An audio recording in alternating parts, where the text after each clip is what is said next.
আসসালামু আলাইকুম ওয়া রাহমাতুল্লাহি ওয়া বারাকাতুহু। আমি জামাল বলছি। আজকে বিশেষ গুরুত্বপূর্ণ আপনাদের মাঝে কিছু কথা বলবো, যারা প্রবাসে আছেন এবং দেশে আছেন, যারা যিনি কর্মজীবী তাদের জন্য। বিশেষ করে বিশেষ করে যেটা বলবো, টাকা পয়সা সঞ্চয় করা মানে জমানোটা অতিরিক্ত গুরুত্বপূর্ণ প্রতিটি মানুষের লাইফে। যারা যিনি দূর প্রবাসে আছেন, অবশ্য যারা বিয়ে শাদী করেন নাই, তাদের কোনো টাকা পয়সা অবশ্য রাখতে খুবই টাইপ ব্যাপার। কারণ তারা টাকা পয়সাটা বিভিন্ন মিগে আত্মীয় স্বজন, ফ্যামিলি, ভাই ব্রাদার চারমি তারা টাকা পয়সা যায় যেভাবে চায় দেয়া দেয়। এই কারণে একটা পরবর্তী একটা সমস্যা হয়ে দাঁড়ায়।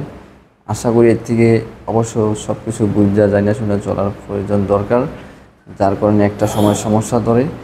আর সবসময় এটা বিশেষ গুরুত্বপূর্ণ, মানুষের জীবনের দরকার। টাকা পয়সা কম হোক বেশ হোক 1,500 একটা এক্সট্রা সাইটে অফ সাইডে জমানো দরকার। পরবর্তী একটা সময় অত্যন্ত একটা টাকা পয়সা আপনার সঞ্চয় হবে। বিশেষ করে অনেক গুরুত্বপূর্ণ এই টাকা পয়সা।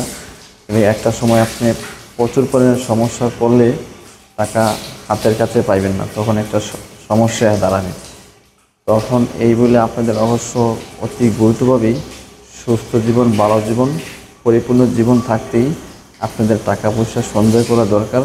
কারণ একটা সময় আপনি কারোর কাছে হাত পাইলেও পাবেন না।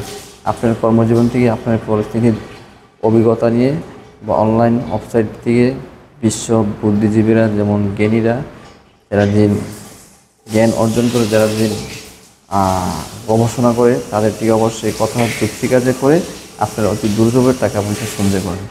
সবাই ভালো থাকবেন, সুস্থ থাকবেন। আজকে এই পর্যন্তই। আর বেশি করে মানলিব জামাল আমার ইউটিউব চ্যানেল মানলিব জামাল ফেসবুকে ফলো থাকবেন, শেয়ার করে দেবেন। আপনাদের মাঝে আগামী দিনে আবার ভালো কিছু আপডেট দেওয়ার চেষ্টা করবো। সবাই ভালো থাকবেন, সুস্থ থাকবেন। খুদা হাফেজ। আসসালামু আলাইকুম।